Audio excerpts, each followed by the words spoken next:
Right, so can you buy an executive car for the same price as an HP payment on an EV, a new EV? And I think you can. I've got Keith here. You would have seen him from my Primera video, and we've done a deal. He's having the E93 and I'm having the E-Class. It's an E220 CDi, lots of miles, but yeah, a new project, a few little bits that need doing, and we'll see how we get on with a cheap executive car. So thanks, Keith. I think my pleasure. I think this is now the third car I've bought from you. The Mondeo, the Primera, and now this one. So there's something And yeah, if he doesn't like BMW, I'll probably have it back off him again. So,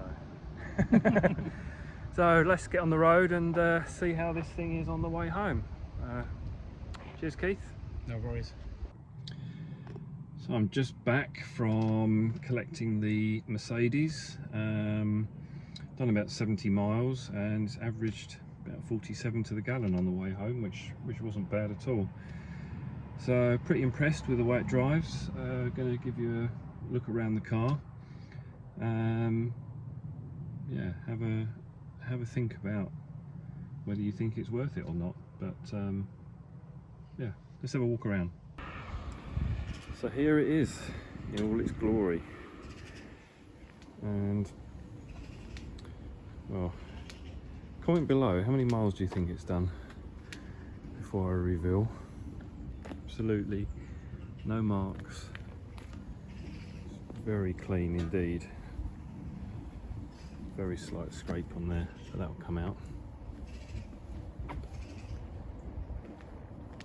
As you can see, even the wheels in pretty good condition, although they're tiny little 16s. A few stone chips, nothing bad. So what do you think? All of that for a month's HP on a Tesla or something like that. You see, the seat is in really good condition. A little bit of, this is the non-leather, it's like a man-made leather. Original Mercedes mats.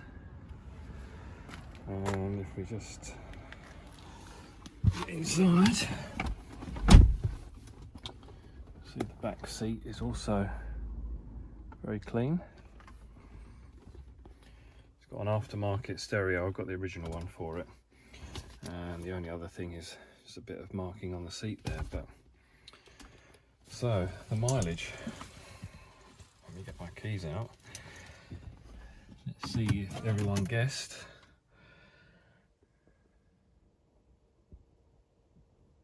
276,611. That's about 445,000 kilometers.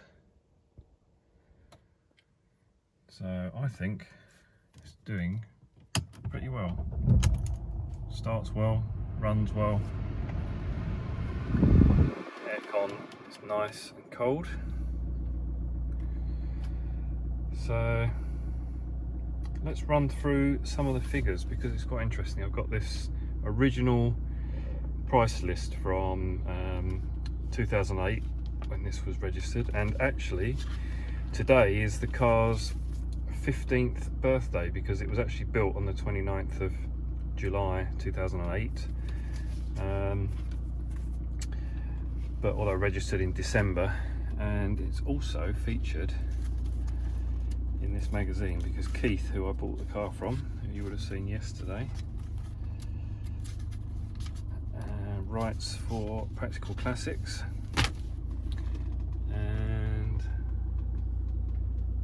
yeah, there's an article from when he bought it from the original owners. So this is, apart from Keith, this was one previous owner. The guy had it as a company car, then bought it off the company, and he did 275,000 in it, and it's got full service history. Now there's a few issues and we'll go through those, but I think for 1,300 quid, 1,350, I actually swapped my E93 convertible with Keith, and he gave me some money as well. Very noisy motorbike's gone by. Yeah, so he gave me some money, but effectively this was $13.50. So I think pretty good buy considering the condition. And yeah, let's have a look at how much it cost back in 2008, and obviously how much it is now. So firstly, the list price of the car, on the road price back then, was £29,510 for the basic classic model that this is, with the 2.2, or it's actually a 2.1 diesel. This one's got the 5-speed auto, which was £1,490.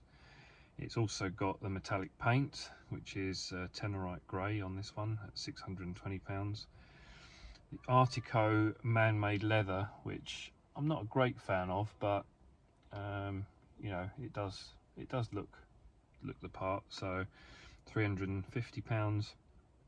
Parktronic front and rear sensors, that was £605 option, and then the telephone pre-wiring, which includes an aerial on the roof for the telephone, was £320. So list price new, this would have been £32,895. Now you probably can't even get a C-Class for that these days, or certainly a very basic one. So yeah, I paid 4% of its original price, and as I say, there's a few issues. I've noticed it's got a very slight shudder when you put your foot down at lower revs, up to about 3,000.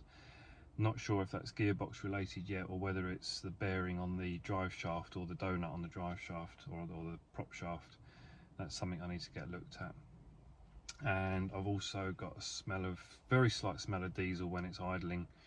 I'm going to open the bonnet and have a look in a minute, but I think I know what that is. So other things, this isn't working, buttons don't work on here.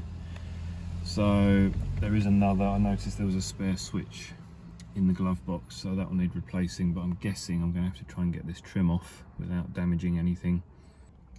The other thing is it's slightly pulling to the left, so I'll probably need to just get the tracking looked at, but it's probably not number one on the list at the moment.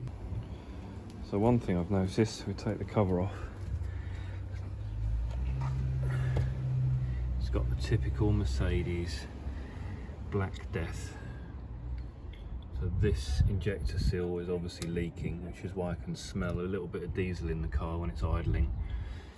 So yeah, you need to remove the bolt, get the injector seal clean. It looks like it's still pretty wet, so it's probably not been doing it for too long, but if you leave them, then you never get those injectors out. So that's one thing to be fixed.